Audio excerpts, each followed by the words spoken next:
Você já parou para pensar que as 7 cartas às igrejas de Apocalipse não são apenas mensagens para comunidades do passado? E se eu te dissesse que cada uma delas representa uma fase da história da igreja cristã? 7 igrejas, 7 cartas, 7 eras proféticas. Uma jornada que começa no Pentecostes e atravessa os séculos até os nossos dias. Mas o mais impressionante é que Jesus termina cada carta com a mesma frase: ao que vencer. O plano de Deus nunca foi apenas contar uma história. Era revelar onde você está e o que Ele espera de você neste exato momento da profecia. Acompanhe agora a jornada profética da igreja através dos séculos. A partir deste momento, as portas do Apocalipse estão abertas. A primeira parada da nossa jornada profética é Éfeso, uma igreja apaixonada, nascida das chamas de Pentecostes, liderada por gigantes como Pedro, Paulo, João. Uma geração que viveu com Cristo, viu seus milagres e espalhou o Evangelho com ousadia. Mas o tempo passou, o zelo foi virando rotina, a missão se tornou tradição. E então, Jesus envia uma carta para Éfeso com uma advertência direta. Tenho, porém, contra ti que abandonaste o teu primeiro amor. Apocalipse 2:4. Éfeso representa a igreja do primeiro século, uma geração marcada por fidelidade doutrinária, porém ameaçada pela frieza do coração. Jesus aplaude sua perseverança, mas clama: lembra-te de onde caíste, arrepende-te e volta. E para quem venceu nesse tempo, a promessa é gloriosa.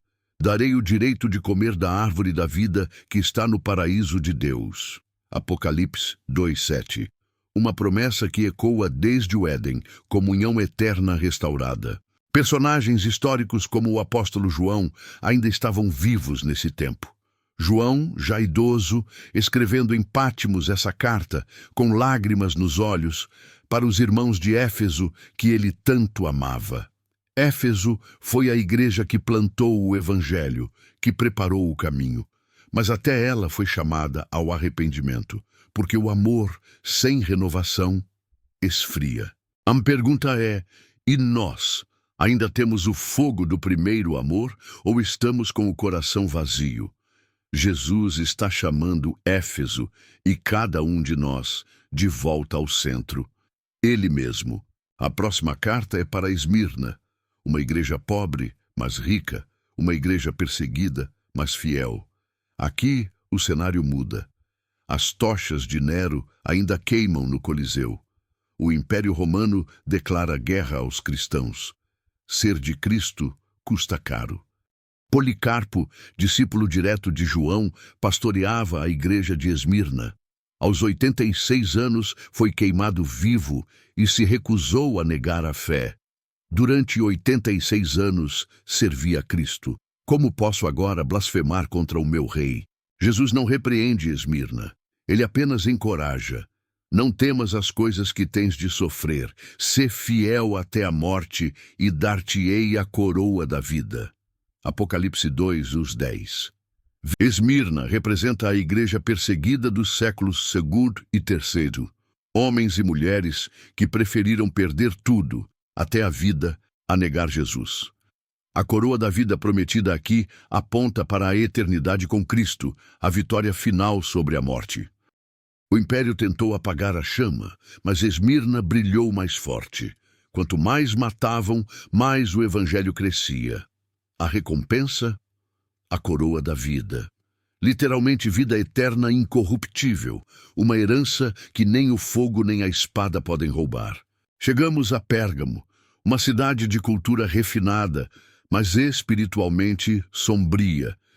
Jesus a chama de o lugar onde está o trono de Satanás. Apocalipse 2:13. Pérgamo representa a união entre igreja e Estado. O cristianismo, antes perseguido, agora é aceito e corrompido. O imperador Constantino abraça o cristianismo e o transforma em religião oficial. O que parecia vitória, na verdade, abriu portas para heresias, idolatria e compromissos doutrinários. A fé se tornou política. Antipas, mártir fiel, foi morto ali por resistir a esse sistema. Jesus o menciona com honra. Antipas, minha fiel testemunha. Uma igreja fiel dentro de um ambiente corrompido. A recompensa para os vencedores: darei o maná escondido e uma pedra branca com um novo nome. Apocalipse 2:17. Maná, sustento divino, mesmo em tempos de corrupção. Pedra branca, símbolo de absolvição e identidade eterna em Cristo. Pérgamo marca o início da era da Igreja Imperial. Figuras como Eusébio de Cesareia e Atanásio aparecem nesse tempo. Lutaram para preservar a fé pura em meio à mistura entre verdade e tradição humana. Muitos se acomodaram, outros resistiram até o fim. Chegamos à era mais longa da história profética da Igreja. Tiatira, um tempo de trevas espirituais, mas também de perseverança silenciosa.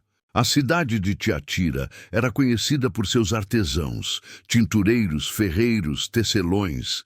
Mas espiritualmente, essa carta fala de um tempo em que a fé cristã foi sufocada por uma instituição religiosa que se tornou dominadora. Durante mais de 1000 anos, o mundo viveu o que muitos chamam de Idade das Trevas. A Bíblia foi tirada do povo, o Evangelho foi substituído por tradições humanas e a liberdade de consciência foi apagada pela perseguição. Foi a era do domínio papal absoluto, começando em 538 d.C., quando o bispo de Roma passou a ter poder civil e religioso. Quem se opunha era silenciado. Muitos morreram por sua fidelidade à verdade. Mas mesmo nesse tempo, houve fiéis. Jesus disse: conheço as tuas obras, o teu amor, o teu serviço, a tua fé e a tua perseverança. Ele elogiou os que não se dobraram à corrupção da falsa profetisa Jezabel. Homens como Pedro Valdo, John Wycliffe, John Hus e os valdenses, muitos deles perseguidos, exilados, mortos. Eles mantiveram viva a chama da palavra em silêncio, escondidos nas montanhas. Foi também o período em que a Inquisição matou milhares de cristãos verdadeiros. Mas Deus não perdeu o controle. Ele viu cada lágrima, cada mártir, cada alma fiel. E a promessa é clara: ao que vencer, darei autoridade sobre as nações, e com vara de ferro as regerá, e lhe darei a estrela da manhã. Essa autoridade é espiritual, é domínio sobre o pecado, é discernimento em tempos de engano. Tiatira nos lembra que os vencedores nem sempre estão nos palácios, mas muitas vezes escondidos nas cavernas da fidelidade. Sardes representa a era da Reforma Protestante. Começa em 1517, quando Martinho Lutero afixou suas 95 teses na porta da igreja de Wittenberg, um grito contra os abusos da igreja dominante. A Reforma devolveu ao mundo o evangelho da salvação pela fé. Pela primeira vez em séculos, a Bíblia voltou a ser lida pelo povo.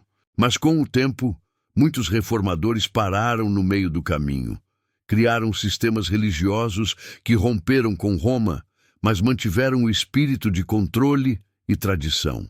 Jesus não elogia Sardes. Ele diz: tens nome de que vives, mas estás morto. Era um cristianismo de aparência, mas sem vida interior. Mesmo assim, havia fiéis sinceros. Lutero, Calvino, Zwinglio, Knox, Melanchthon, eles reacenderam verdades esquecidas, mesmo que não tivessem toda a luz. Jesus chama os poucos fiéis de os que não contaminaram suas vestes. A promessa é poderosa. Eles andarão vestidos de branco, serão lembrados diante do trono e terão seus nomes no livro da vida. Essa era também viu o surgimento de grandes movimentos missionários e do avivamento espiritual, preparando o caminho para a próxima fase. Sardes é o alerta contra a religiosidade morta. É possível parecer vivo por fora, mas estar seco por dentro. Por isso, Jesus nos chama: sê vigilante e fortalece o que resta.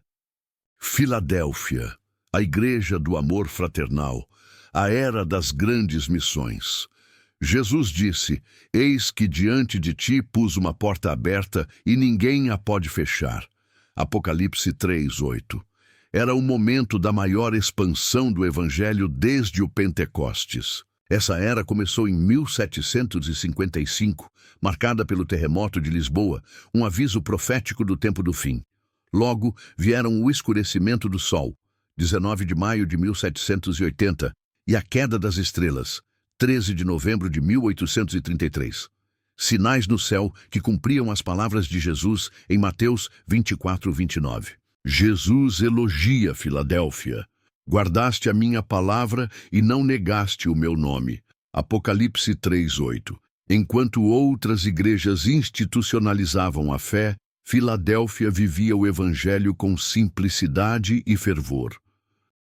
Figuras como William Carey, Charles Finney e os irmãos Wesley se levantaram como tochas. Eles cruzaram oceanos com a palavra, criaram escolas bíblicas e acenderam o fogo do reavivamento. Essa também foi a era dos grandes despertamentos espirituais. Milhares se converteram, o estudo das profecias se intensificou e um clamor ecoava: Eis que o noivo vem. Mateus 25:6. Filadélfia representa uma igreja viva, fiel, apaixonada por Jesus. Sem reprovação, apenas promessas. Ao que vencer, eu o farei coluna no templo do meu Deus, e escreverei sobre ele o nome do meu Deus, da cidade do meu Deus, e também o meu novo nome. Apocalipse 3:12. Jesus também prometeu: Como guardaste a palavra da minha paciência, também eu te guardarei da hora da tentação que há de vir sobre todo o mundo. Apocalipse 3:10. Filadélfia viveu como noiva pronta para o encontro com o noivo. E agora, chegamos a Laodiceia, a última igreja, a igreja do tempo do fim, a era em que eu e você vivemos. É a única igreja que não recebe elogios, nenhum. Jesus começa direto: Conheço as tuas obras, que nem és frio nem quente. Oxalá foras frio ou quente. Apocalipse 3:15. Laodiceia representa uma igreja que pensa que está tudo bem. Dizes: rico sou, estou enriquecido e de nada tenho falta. Apocalipse 3:17. Mas Jesus revela a verdade. E não sabes que és um desgraçado e miserável e pobre e cego e nu. Apocalipse 3:17. Esse é o retrato da igreja atual. Rica em aparência, mas espiritualmente vazia, afastada da cruz, confortável demais com o mundo. Jesus não está dentro, ele está do lado de fora. Eis que estou à porta e bato. Apocalipse 3:20. Ele está batendo, querendo voltar. Laodiceia não é uma seita, é a igreja visível no tempo do fim. São todos aqueles que vivem uma fé superficial, sem compromisso, sem renúncia, apenas forma, sem essência. Mas Jesus ainda faz um apelo: Aconselho-te que de mim compres ouro provado no fogo, vestiduras brancas e colírio para que vejas. Apocalipse 3:18.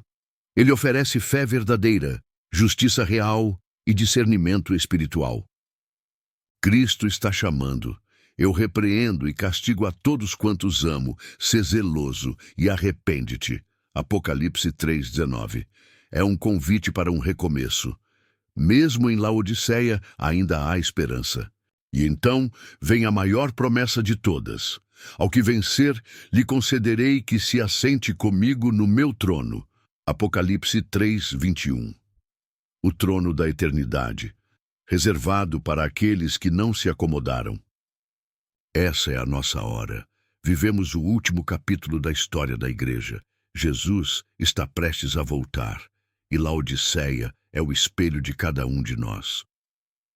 Você pode continuar morno, achando que está tudo bem, ou pode ouvir a voz dele: Se alguém ouvir a minha voz e abrir a porta, entrarei em sua casa. Apocalipse 3:20. A porta ainda está aberta, mas por quanto tempo? Agora é o tempo de vencer. O que você vai fazer com essa mensagem? Vai ignorar, como muitos fizeram antes, ou vai ouvir a voz do Espírito dizendo: quem tem ouvidos, ouça o que o Espírito diz às igrejas. Apocalipse 3, 22. Cada recompensa prometida é real. Árvore da vida, Apocalipse 2, 7. Coroa da vida, Apocalipse 2, 10. Novo nome, Apocalipse 2, 17. Vestes brancas, Apocalipse 3, 5. Coluna no templo de Deus, Apocalipse 3, 12. E por fim, o trono de Jesus, Apocalipse 3, 21. Essas promessas não são simbólicas, são destinos eternos. Você nasceu no tempo mais privilegiado e mais perigoso da história, o tempo de Laodiceia, a última geração, a geração que verá o fim, mas também a geração que pode vencer. As portas do Apocalipse foram abertas. Agora, a única pergunta que resta é: você vai vencer? Ou vai repetir a história daqueles que ficaram para trás? Jesus está à porta e bate. Apocalipse 3:20. A última igreja foi avisada. A última chance está sendo dada. Agora, é você contra a mornidão. É você contra o comodismo. É você com Cristo ou sem Ele. Ao que vencer, darei a sentar-se comigo no meu trono. Apocalipse 3:21. Essa promessa é para você, mas somente para aqueles que decidem viver pela fé, para Ele, com o coração totalmente entregue, até o fim. Compartilhe essa mensagem. Essa é a última carta, e ela foi escrita para você.